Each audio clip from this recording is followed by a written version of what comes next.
जय हिंद, नमस्कार। स्वागत है आप सभी का गुरु घंटाल में। उम्मीद है आप सब चकाचक होंगे, मस्त होंगे।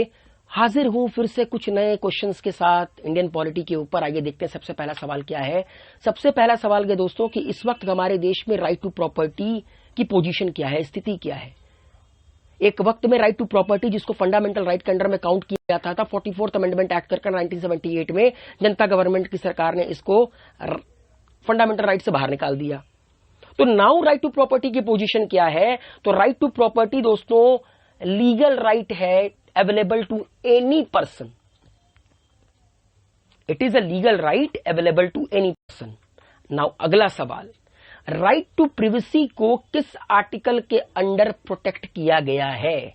आर्टिकल 15, आर्टिकल 19, आर्टिकल 21 या आर्टिकल 29। तो दोस्तों आर्टिकल 21 के अंडर प्रोटेक्ट किया गया है राइट टू प्रिवेसी को। कॉन्स्टिट्यूशनल गवर्नमेंट का मतलब क्या होता है। कॉन्स्टिट्यूशनल गवर्नमेंट का मतलब होता है दोस्तों a government limited by terms of the constitution. हमारे देश में सरकारें जो हैं वो पार्लियामेंट्री है। हमारे यहां पार्लियामेंट्री सिस्टम है ना। कॉन्स्टिट्यूशनल गवर्नमेंट का मतलब ये होता है कि वो सरकार जिनको संविधान के तहत लिमिटेड किया जाता है, जो संविधान के अकॉर्डिंग चलते हैं, जिनको रोका जा सकता है संविधान के टर्म के अकॉर्डिंग। ऐसा नहीं है कि चाइना की तरह कोई मतलब ही नहीं है संविधान का। अब दोस्तों अगला सवाल है कि 3 स्टेटमेंट है, इन स्टेटमेंट्स को पढ़िए और उत्तर दीजिए। Election commission of India is a 5 member body. ये इनकरेक्ट है। Election commission of India 3 member body है, जिसको 1989 में बनाया गया। The union ministry of home affairs decided the election schedule for the conduct of both general and by election. ये भी incorrect है। मिनिस्ट्री ऑफ होम अफेयर से क्या मतलब है, मोटा भाई से क्या मतलब है। Election commission resolve the dispute relating to split merger of recognised political party. सही उत्तर है ऑप्शन नंबर 3। और ऑप्शन नंबर 2 में भी अगर इलेक्शन कमीशन होता तब सही होता।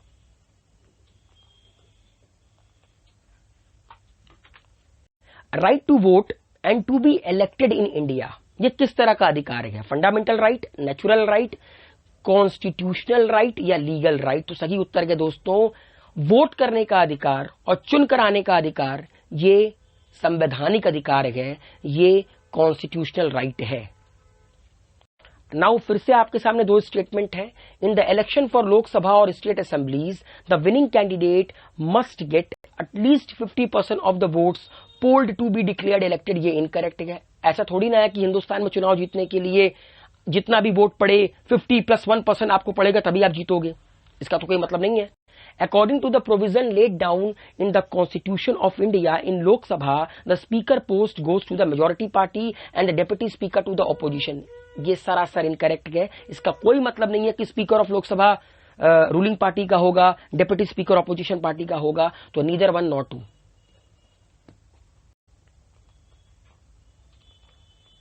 अगला सवाल है दोस्तों, for election to the Lok Sabha a nomination paper can be filed by.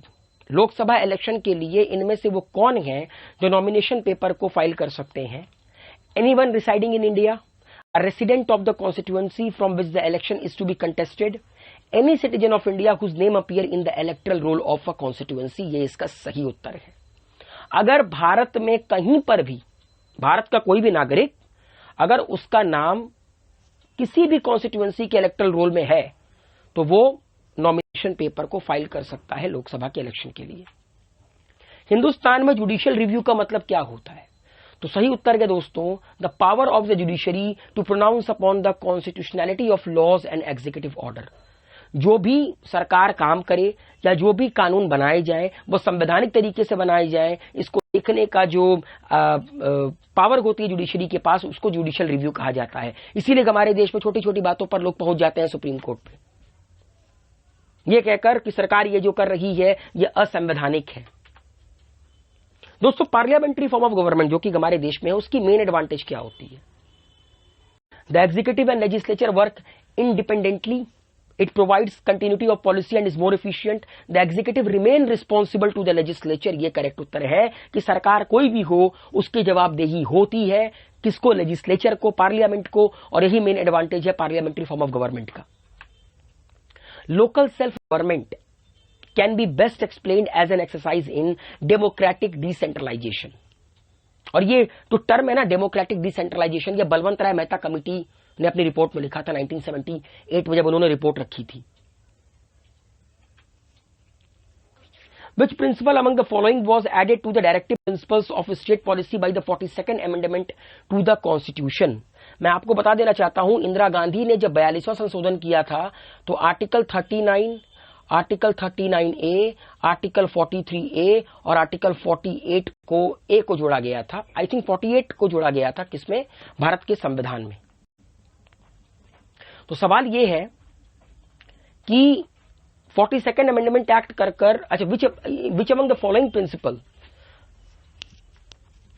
जिसको ऐड किया गया था 42nd अमेंडमेंट एक्ट कर डीपीएसपी में, equal pay for equal work for both man and women, participation of worker in the management of industry, ये है article 43A।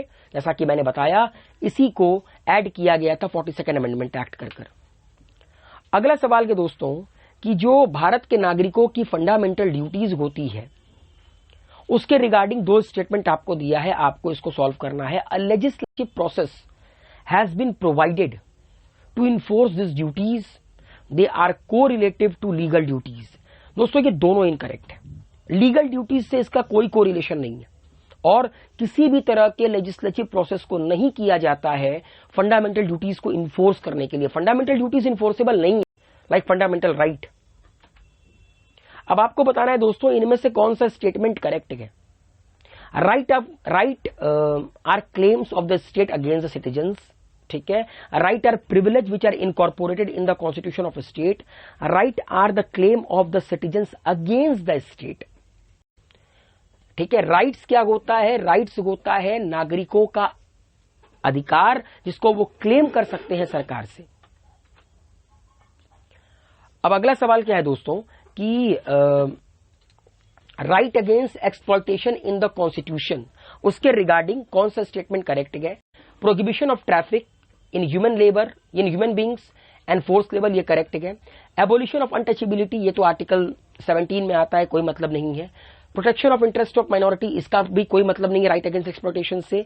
Prohibition of employment of children in factories and mines, ये सही उत्तर है right against exploitation थे, तो इसका सही आंसर है first and fourth. The mind of the maker of the constitution of the India is reflected in which of the following preamble of India, कि क्या सोचकर भारत का संविधान बनाया गया, तो वो प्रीएम्बल में आपको नजर आ जाएगा कि जिन लोगों ने संविधान बनाया उनका माइंड क्या कहता था, वो किस तरह के भारत का निर्माण करना चाहते थे। तो उम्मीद है ये वीडियो आप लोग को पसंद आया होगा। मुलाकात होती है अगले सफर में, तब तक के लिए हेल्दी रहिए, सेफ रहिए, मस्त रहिए।